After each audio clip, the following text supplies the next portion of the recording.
दोस्तों आज हम आगरा में एक ऐसी जगह जा रहे हैं जिसे चीनी का ख्वाजा बोला जाता है।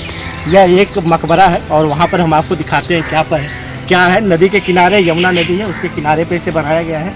तो आप हमारे साथ चलिए, हम आपको पूरा मकबरा घुमाएंगे। किस लिए बनाया गया था, क्यों बनाया गया था और कौन इसे बनाया था। ऐसा कहा जाता है कि ये जो मकबरा बना था वो अपने जीवंत काल में, मतलब जीवित थे तभी उन्होंने यह मकबरा पूरा डिज़ाइन कर लिया था अपने लिए। तो हम आपको उसके बारे में पूरी जानकारी देंगे। और यहाँ पर जो मकबरा बनाया गया है तो इसकी जो नीचे की स्ट्रक्चर है बेहद ख़ास तरीके से बनाया गया है। इसमें कोई पिलर नहीं है, इसमें लकड़ी का इस्तेमाल किया गया। दोस्तों यह पूरा का पूरा मकबरा एक लकड़ी पे बनाया गया है जिसे चीड़ की लकड़ी बोला जाता है। इसके नीचे पूरा जो इसका बेसमेंट है पूरी लकड़ी पे बनाया गया है। इसे इसलिए बनाया गया था कि सामने की तरफ जो यमुना नदी है वहाँ से चीड़ का जो लकड़ी है वह पानी को एब्जॉर्ब करता है, सोखता है। और वहाँ से जब पानी नीचे की तरफ से सोखता है तो ऊपर जितनी पूरी बिल्डिंग है, यहाँ पर चूना इसमें इस्तेमाल किया गया है। चूने के ज़रिए पूरी बिल्डिंग में पानी सप्लाई होता है, इसीलिए ये बिल्डिंग अभी तक इतनी स्ट्रॉन्ग बनी हुई है। अगर देखा जाए तो जो ताजमहल है वहाँ पर भी यही स्ट्रक्चर आपको देखने को मिलेगा, वहाँ पर भी इसी तरह का टेक्निक इस्तेमाल की गई है। ये मकबरा, इसके नीचे पूरा आप जो देखेंगे पूरी लकड़ी को बिछाया गया है, उसी का जाल बनाकर इसको पूरे मकबरे को बनाया गया है। दोस्तों ये सामने आप जो देख रहे हैं अफजल खान सिराजी की यही कब्र है।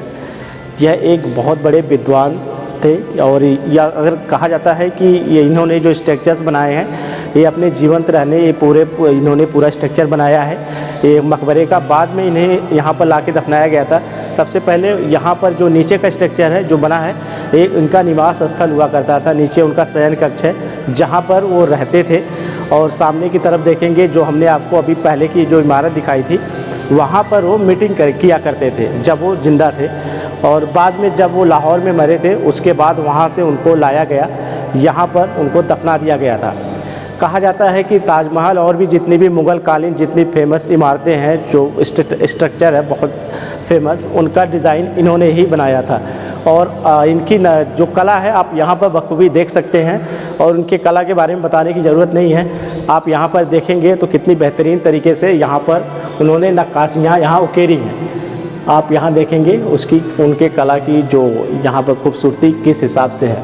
यहाँ पर कई सारे यहाँ रंगों का इस्तेमाल करके इस पूरे गुंबद को बनाया गया है, पूरे मकबरे को बनाया गया है। यहाँ पर आप देखें ऊपर पूरी की पूरी एकदम यहाँ पर इसको कलर वाइज इसको सजाया गया है पूरे मकबरे को। ये पूरा मकबरा चीनी मिट्टी से बनाया गया है। यहाँ पर चीनी मिट्टी को लाने के लिए यमुना नदी का सहारा लिया गया था। यमुना नदी के जरिए बाहर से चीनी मिट्टी को मंगाया गया था। उसके बाद इस पूरे मकबरे को यहाँ बनाया गया था उस टाइम पे।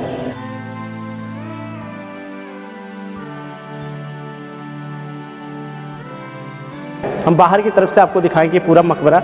आप हमारे साथ आए और हम आपको दिखाते हैं। दोस्तों ऐसा कहा जाता है कि ये जब मकबरा बनाया गया था उस समय जो बनाने वाले थे, जो इसके वास्तुकार थे, वह ज़िंदा थे। ऐसा कहा जाता है कि इस पूरे मकबरे की जो डिज़ाइन, जो इसका पूरा स्ट्रक्चर था वो खुद डिज़ाइन किए थे। और शाहजहाँ के वो बहुत बड़े वास्तुकार और एक कवि थे। उनके दरबार में वह एक वज़ीर थे। वज़ीर का मतलब एक तरह से कहा जाए तो वह उनके दरबार के प्रधानमंत्री के पद पर थे। आप सामने की तरफ देखेंगे ये यमुना नदी है और आप ये सामने जो इमारत देख रहे हैं साइड में, ये काला गुंबद इसको बोला जाता है। इसका मतलब है यहाँ पर जो ये वज़ीर थे जिनका यह मकबरा है वो यहाँ मीटिंग किया करते थे। कोई भी जैसे डिज़ाइन बनानी होती थी शाहजहाँ की, कोई भी इमारतें बनानी होती थी जैसे ताजमहल और भी सारी डिज़ाइनें, वो यहीं पर बैठ के डिस्कस किया करते थे उसके बारे में। उसके बाद वह उस डिज़ाइन को बाद में शाहजहाँ के पास पेश करते थे और फिर अनुमति मिलने के बाद उस स्ट्रक्चर को बनाया जाता था। तो यह पूरी स्ट्रक्चर्स आप देख सकते हैं। ये यमुना नदी है, इसके सामने ही ये आपको देखने को मिलेगा। ऐसा कहा जाता है कि ये जो पूरा मकबरा बनाया गया है इसके नीचे एक लकड़ी इस्तेमाल की गई है जिसे चीड़ की लकड़ी बोला जाता है। उसी के ज़रिए इस जो मकबरा है उसमें पानी सप्लाई होता है। ऐसा कहा जाता है कि चूना जो होता है, अगर चूने को जितना भी पानी मिले वो उतना सख्त होता है। तो ये पूरी बिल्डिंग जो बनाई गई है, ये पूरा मकबरा चूने को आधार पर रख के बनाया गया है। इसमें चूने का सबसे ज़्यादा इस्तेमाल किया गया है। इसीलिए इस नदी से पहले चीड़ की लकड़ी पानी को सोखती है और वहाँ से चीड़ की लकड़ी से फिर चूना पानी को सोखता है, जिसके बाद ये बिल्डिंग अभी भी उतनी स्ट्रॉन्ग अवस्था में हमें देखने को मिलती है। तो आप देख सकते हैं कुछ इस तरीके का हमें सामने की तरफ से और दूसरी साइड में यहाँ पर डिज़ाइनें देखने को मिलेंगी। आपको ऐसे डिज़ाइनें चारों तरफ से इस बिल्डिंग को देखने को मिलेंगी, ये मकबरे की। और इस मकबरे की अगर हाइट की बात करें तो यह मकबरा तकरीबन 35 से 40 फीट की हाइट पर आपको ज़मीन से ऊपर देखने को मिलेगा। और नदी से इसकी हाइट की बात करें तो तकरीबन 60 फीट के आसपास ये हमें देखने को मिले। आप यहाँ पर इसकी डिज़ाइन देखें यहाँ पर, तो आपको बहुत सारे इसमें रंग बिरंगे यहाँ पर देखने को मिलेगा। कई सारी यहाँ पर डिज़ाइनें हैं, जैसे फूल, पत्तियाँ, पेड़ पौधे और भी बहुत कुछ इसमें बनाया गया है। इधर पर कुछ ईरानी भाषा जो होती है उसमें कुछ आयतें लिखी गई हैं। यहाँ पर ऊपर थोड़ा सा ही आपको देखने को मिलेगा और इसके नीचे का और उस साइड का वो टूट चुका है पहले का ही। और आप इधर देखेंगे तो इधर का कुछ अंदर का इस तरीके से डिज़ाइन जैसे मुग़ल आर्किटेक्चर में देखने को मिलता है। मुग़ल की जितनी भी सारी इमारतें हैं वही उनका थोड़ा बहुत आपको यहाँ देखने को मिलेगा। हालांकि यहाँ पर जो नक्काशियाँ हैं दीवारों पे कम आपको देखने को मिलेगी। यहाँ पर पत्थर का इस्तेमाल थोड़ा कम हुआ है दीवारों पर। इस पर चूना और जो पहले गारा होता था उसका इस्तेमाल करके इस पूरे डिज़ाइन को बनाया गया है। ऊपर की छत का जो स्ट्रक्चर है वो लगभग ख़राब हो गया है, थोड़ा बहुत ही आपको यहाँ देखने को मिलेगा। हाँ दोस्तों, जैसे हम गेट से एंट्री करेंगे हमारे सामने एक यहाँ पर एक तालाब टाइप में देखने को मिलेगा। एक तालाब नहीं, इसे आप बोल सकते हैं एक तरह से फव्वारा।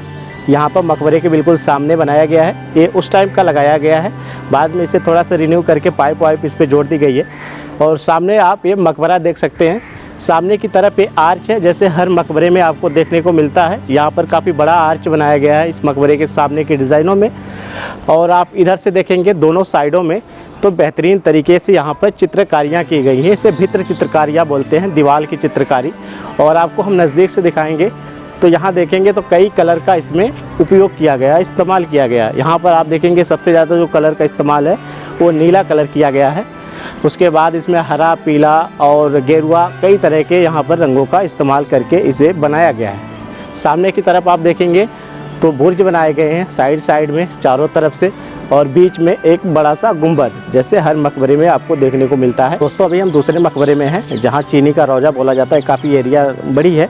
अभी हम ऊपर चलते हैं और मकबरे को दिखाते हैं। पहले आप इधर से बाहर से देख लीजिए, कुछ इस तरह का व्यू आपको देखने को मिलता है इस मकबरे का। यहाँ पर आप देखेंगे तो इसकी जो हाइट है इसके ऊपर बनाया गया है, तकरीबन 10 से 12 फीट की हाइट के ऊपर ये मकबरे को बनाया गया है। पीछे आप हमारे देखेंगे तो ये जमुना नदी है। यहाँ पर बिल्कुल जमुना नदी के किनारे पर बनाया गया है, बिल्कुल ये टच हुआ है। अगर यहाँ पर पानी वानी भरता है तो यहाँ तक आने की संभावना होती है पानी की। तो चलते हम पहले सीढ़ियों से ऊपर चलते हैं और आपको दिखाते हैं यहाँ पर क्या क्या है। तो गाइज़ आप यहाँ देख सकते हैं इसका जो रख रखाव कितना बुरे हाल में है, मतलब पूरी चारों तरफ से आप झाड़ियाँ उगी हुई देख सकते हैं। और यहाँ पर आप देखेंगे तो पूरा खंडहर है, ये सीढ़ियाँ, और ये साइड में आप देख सकते हैं बिल्कुल ना के बराबर यहाँ का रख रखाव हो रहा है। ऊपर चलते हैं और आपको दिखाते हैं। पीछे देख सकते हैं जो ये मकबरा है इसके बिल्कुल टच हुआ है यमुना नदी बहती है। यहाँ पर आप देखेंगे दीवारें हैं, इसकी लास्ट दीवारें यही है। और उसके साइड में एक बावड़ी की तरह बनाई गई, वहाँ पर आप देखेंगे उसकी स्ट्रक्चर बनाया गया है। अब वो खंडहर हो चुका है, इसमें थोड़ी बहुत ही आपको देखने को मिलेगा उसकी जो दीवारें होती हैं। यमुना का पानी जब यहाँ इसका स्तर बढ़ता होगा तो इसकी दीवारों को पूरी तरीके से टच करता है। और इसकी आप देख सकते हैं कि जब पानी यहाँ बढ़ता हुआ तो यहाँ पर कितना नुकसान हुआ है। वहाँ पर एक पुरानी दीवार थी इसकी, और पूरी तरीके से अब ख़त्म हो चुकी है। और ये वाली को थोड़ा बहुत देखने को मिलेगा।